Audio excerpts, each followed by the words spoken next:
On April 8th, 1943, nearly 4 miles above the skies of France, that's when German pilot Ralph Herrmeken spotted something strange, something big, something he didn't recognize. Through his canopy, he watched massive American fighters climbing toward him, and he laughed. He actually laughed. These Republic P-47 Thunderbolts looked ridiculous. Enormous barrel-shaped bodies, tiny wings, cockpits that stuck up like greenhouses. To experienced German pilots who'd been dominating European skies since 1939, these American machines looked like flying trucks. Some pilots actually called them flying milk bottles. Herrmeken transmitted to his wingman, and you could hear the mockery in his voice. He literally couldn't believe America would send these things into combat. But here's the thing. Herrmeken had no idea what was about to happen. What those German pilots didn't know, what nobody could have predicted, was that they were watching the arrival of the aircraft that would systematically dismantle the entire Luftwaffe fighter force. Within just 18 months, these flying milk bottles would transform into instruments of pure dominance. 8 synchronized Browning machine guns, 3,400 rounds of ammunition per aircraft, a combined rate of fire hitting at 6,000 rounds per minute. That's enough concentrated firepower to neutralize an enemy aircraft in less than 2 seconds. The mathematics of destruction were loaded into those broad wings. But in April 1943, the Germans were convinced these Americans had made a catastrophic mistake. The P-47 was, well, enormous. Its empty weight topped 10,000 pounds. That's 3 times heavier than other fighters. It couldn't turn sharply. It climbed slowly. By every measure of traditional fighter doctrine, it was inferior. German ace Josef Priller reported back to headquarters, "The new American fighter is easy prey. It flies like a truck, turns like a freight train, and climbs like a pregnant cow." The early statistics seemed to confirm German superiority. In May 1943, American P-47s lost 14 aircraft for only 3 confirmed German downed. The Luftwaffe pilots were right. Their fighters were more maneuverable. Their cannons packed more punch. By conventional wisdom, Germany had won the matchup. But something strange was happening that the Germans completely missed. When P-47s got hit, they refused to stay down. One aircraft returned from a mission with 21 cannon strikes and over 100 machine gun hits, damage that would have crippled most fighters. The massive radial engine, lacking vulnerable coolant systems, just kept flying. And here's where it got really interesting. When Thunderbolts got their guns on target, the results were absolutely devastating. Nothing the German pilots had ever experienced compared to it. On June 26, 1943, that's when everything changed. A young American pilot named Robert Johnson was flying his P-47 when German fighters attacked from multiple angles. His aircraft took extreme damage. 20-millimeter shells tore across his fuselage. The canopy shattered. Hydraulic fluid sprayed everywhere. His engine caught fire. Johnson was injured from fragments and trapped in a failing aircraft at 27,000 feet. But here's where this gets unbelievable. Despite having 0 forward visibility, a barely functioning engine, and controls that barely responded, Johnson somehow managed to point that crippled Thunderbolt toward England. Through sheer determination and skill, he kept that plane flying. Then, a lone German Focke-Wulf 190 appeared. Fresh ammunition, fresh pilot. Confident victory seemed seconds away. The German pilot positioned himself perfectly behind Johnson's P-47 and opened fire with everything he had. The Thunderbolt absorbed the entire cannon load. Then the German repositioned and fired again. Then again. The German pilot pulled alongside, staring in absolute disbelief at what he was seeing. How was this thing still flying? He gave Johnson what appeared to be a gesture of respect, maybe even fear, and flew away, apparently out of ammunition. Johnson's P-47 landed back in England with its engine barely running on the runway. Ground crews stopped counting bullet holes after reaching 200. 200 bullet and cannon holes. The wing spars were partially severed. The fuselage beams were damaged. Yet this aircraft had brought its pilot home. When German intelligence heard about this, they refused to believe it. They thought it was propaganda. But testimony from multiple pilots confirmed the impossible. The Thunderbolt had taken everything the Luftwaffe could throw at it and survived. That's when the narrative shifted. By July 1943, American pilots finally figured out the P-47's true power. It wasn't about turning or climbing. Those were traps. The secret was that this massive fighter was incredibly fast in a dive. Nothing, and I mean nothing, could catch it. American pilots developed what became known as the boom and zoom tactic. They'd climb to 30,000 feet where German fighters struggled for oxygen. Then they'd dive at speeds exceeding 550 miles per hour, faster than any German fighter could achieve. At the bottom of that dive, those 8 Browning machine guns would roar. And when they did, aircraft didn't just fall. They simply ceased to exist in the sky. German pilots who survived described it as facing a wall of lead. The firepower was so intense, so overwhelming, that it seemed impossible. The transformation became undeniable during the August 1943 bombing raids deep into Germany.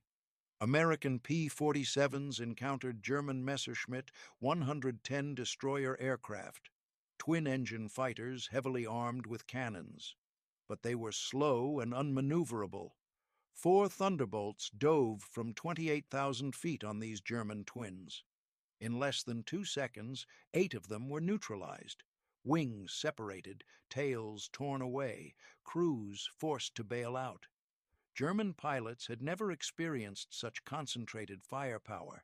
Each P-47 carried 425 rounds per gun, 3,400 rounds total. At convergence distance, all 8 guns intersected their fire into a zone roughly 6 feet in diameter. That meant 100 projectiles per second tearing through that space, each traveling at 2,900 feet per second. Anything in that zone faced complete destruction. German pilots began calling those machine guns Roosevelt's piano because of the distinctive thundering sound they made. Once you heard that sound, you never forgot it. By January 1944, a new variant arrived, the P-47D, with a massive paddle-bladed propeller. This dramatically improved the climb rate. Suddenly, the P-47 could climb with, or better than German fighters at most altitudes. A veteran German pilot named Heinrich Knocke wrote in his diary, "The fat American fighters have learned to climb. We expected our usual advantage, but they turned into us and climbed alongside us. When we tried to escape, they followed us to 30,000 feet. One of our best pilots was caught and destroyed instantly. These are not the same machines we laughed at." The sound of those paddle blade propellers created a distinctive thunder that could be heard from miles away. Ground troops actually reported being able to identify approaching P-47s by sound alone. They called it Donnerklapp, thunderclap. That ominous rumble meant one thing: dominance from above. By March 1944, P-47s equipped with external fuel tanks could escort bombers deep into Germany, over 1,000 miles, and they could fight on equal terms immediately after dropping those tanks.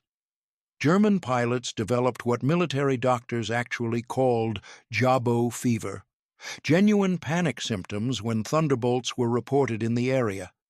Veterans who'd fearlessly faced Spitfires and Hurricanes began losing confidence before missions. The Luftwaffe tried everything to counter this threat. They reinforced armor, deployed anti-aircraft guns, developed new camouflage. Nothing worked. The combination of speed, armor, and overwhelming firepower made the P-47 nearly unstoppable. When American forces launched the D-Day invasion on June 6, 1944, over 500 P-47s provided air cover for the beaches. German fighters attempting to break through were completely outmatched. One German pilot reported, "The sky belonged to the Americans." Thunderbolts were stacked from sea level to 30,000 feet. We tried to break through at dawn with 12 fighters. I was the only one to return. You couldn't climb over them, couldn't dive under them. Their guns turned our fighters into falling wrecks. In just June alone, the 9th Air Force Thunderbolts claimed 651 locomotives, 3,847 trucks, 512 tanks, 4,553 horse-drawn vehicles destroyed. The German army was forced to move only at night. Now, here's what really demonstrates American power.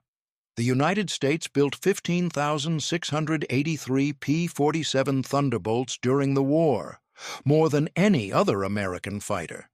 At peak production, the Farmingdale factory on Long Island built one Thunderbolt every single hour around the clock. The Evansville plant in Indiana was producing 500 aircraft per month by 1944. Each aircraft required 65,000 individual parts, 8 miles of electrical wiring, 2,000 pounds of aluminum, 300 pounds of rubber. The engine alone had 2,400 individual components machined to tolerances of thousandths of an inch. Yet American workers, many of them women who'd never seen an aircraft before Pearl Harbor, assembled these incredibly complex machines with precision that exceeded peacetime standards. The ammunition production was staggering. Over 10 million rounds of .50 caliber ammunition per month.